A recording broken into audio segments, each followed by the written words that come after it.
दोस्तों नमस्कार, स्वागत है आपका बड़ी खबर बड़े खुलासे में। दोस्तों, न्यूज का थंबनेल देखकर आप चौंक गए होंगे।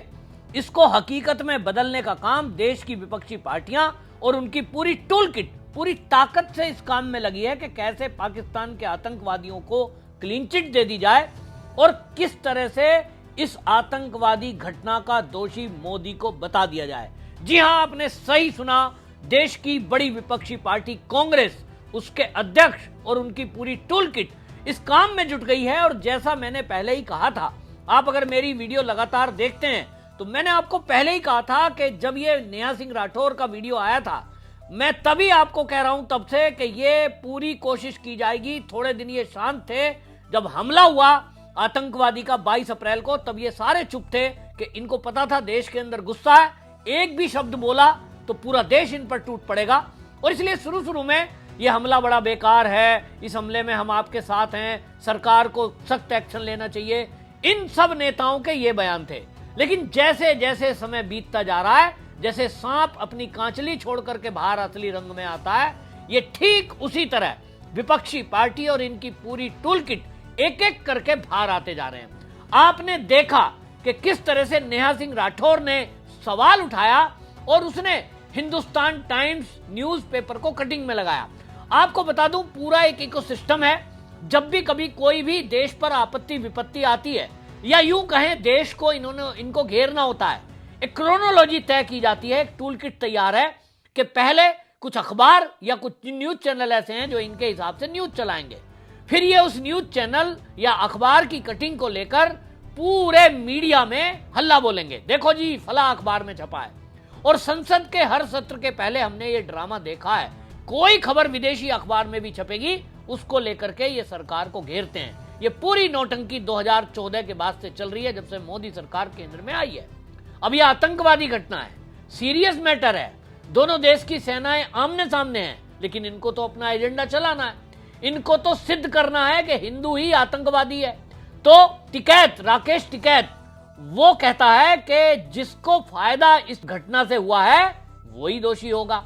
यानी वो घुमा कर कहता है कि भाई इसमें सरकार को फायदा है, बीजेपी को फायदा है, मोदी को फायदा है, क्योंकि चुनाव आ रहा है। मुस्कुराते हुए कहते हैं कि जैसे मर्डर में पुलिस उस व्यक्ति को पकड़ती है जिसका इसमें फायदा, तो किसको फायदा हो रहा है इस आतंकवादी हत्या से, सोच रहे हैं। उसने घुमाया तो कहने का मतलब यही था। और फिर उनका असली रूप सामने आया कि जब समाजवादी पार्टी के नेता उनके मंच से, इकरा हसन जो समाजवादी पार्टी की सांसद है, उसने तो खुल के कह दिया कि ये जो घटना हुई है, आतंकवादी तो हिंदू भी हो सकते हैं, मतलब सीधा उसको घुमा दिया।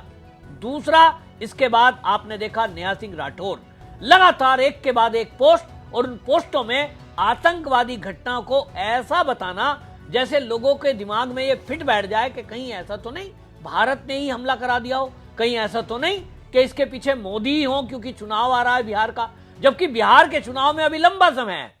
और देश के अंदर यदि कोई प्रधानमंत्री ऐसा है कि वो अपनी जनता पर खुद हमला करवा दे, कम से कम भारत के इतिहास में तो ऐसा नहीं है। हाँ, ऐसा अगर करता मोदी, तो मैं आपको कह रहा हूं कि ये खाली मोदी के पीछे जो अभी कांग्रेस ही घूम रहे हैं ये, अरे भाई इनके पीछे तो अमेरिका, रूस, चीन, पता नहीं कौन कौन है। अभी तक तो ये खोल के रख दिया होता सबूतों के साथ, लेकिन इनको केवल नैरेटिव चलाना है, क्योंकि भारत में मूर्खों की एक लंबी लाइन है जो इस बात पर विश्वास कर ही लेंगे, और कर ही लिया है। और सोशल मीडिया पर फिर चर्चा चल गई।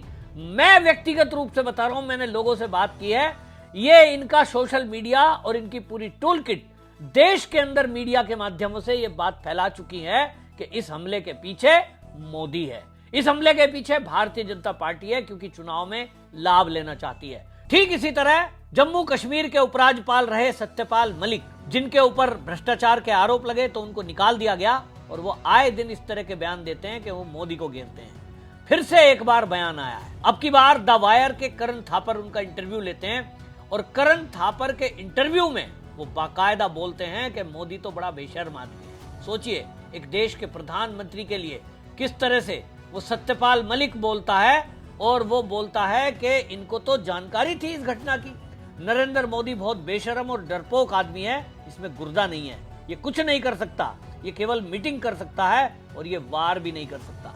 एक सत्यपाल मलिक जिसको उपराज्यपाल भारतीय जनता पार्टी ने बनाया, केंद्र ने बनाया, मोदी ने बनाया, ये वही आदमी है जो पुलवामा का दोष भी भारत पर मढ़ रहा था। ये वही टूल किट है कांग्रेस की जो 26/11 आतंक की घटना होती है और उसके पीछे पाकिस्तान से आए हुए अजमल कसाब को क्लीन चिट देने की पूरी रणनीति तैयार कर ली और यह कोशिश की गई थी कि किसी तरह अगर वो मरा हुआ होता तो हिंदुओं को ही आतंकवादी बताकर आरएसएस पर और बजरंग दल पर बैन और उनके लोगों को जेल में डालने का षड्यंत्र था।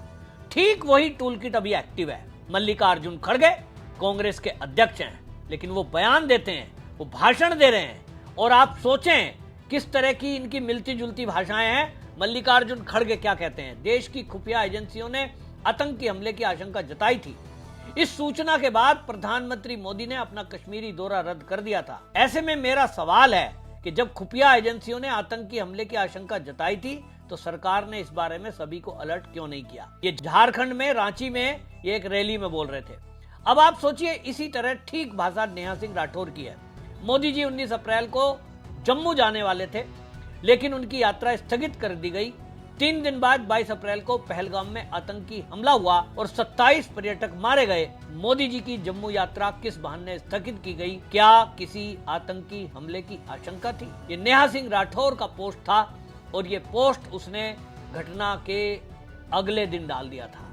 ठीक इसी तरह सत्यपाल मलिक भी मोदी पर सवाल उठाते हैं। तो एक बहुत बड़ा षड्यंत्र ये चल रहा है कि किसी तरह इस आतंकवादी घटना को मोदी की से जोड़ दिया जाए और यह तय कर दिया जाए कि इसके पीछे मोदी है, भारत है और पाकिस्तान से आए हुए आतंकवादियों को क्लीन चिट दे दी जाए, ताकि जो ये इस समय पाकिस्तान पर पूरा फोकस है, पूरी दुनिया को ये बताया जा रहा है मोदी सरकार द्वारा, केंद्र सरकार द्वारा कि पाकिस्तान एक आतंकी देश है और इसको आतंकी देश घोषित किया जाए और इस पर कड़ी कार्रवाई की जाए।